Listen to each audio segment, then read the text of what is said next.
Sen şərtini oxuyun uşaqlar. Natural A və B ədədləri üçün A bölü B bərabərdir 3, Akub AB bərabərdir 75, Abub AB-ni 75'dir. Abub AB-ni tapın.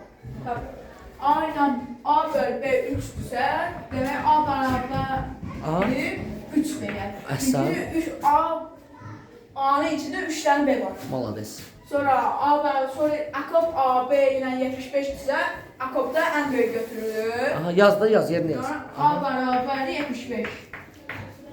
3B bərabər 75'dirsə, B də bərabər 25.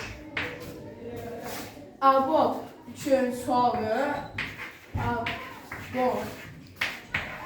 aynen B bərabərdir.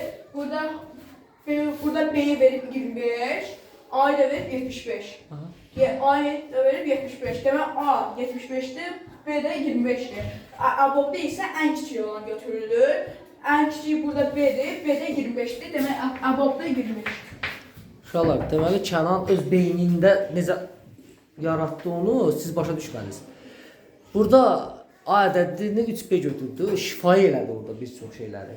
İndi bunu yazdığından sonra mən başladım sizə izahat verməyə. Kənan, çox sağ ol, sən yenə bunu həll elədin, sənə təşəkkür edirəm. Alqışlayın Kənanı bir də.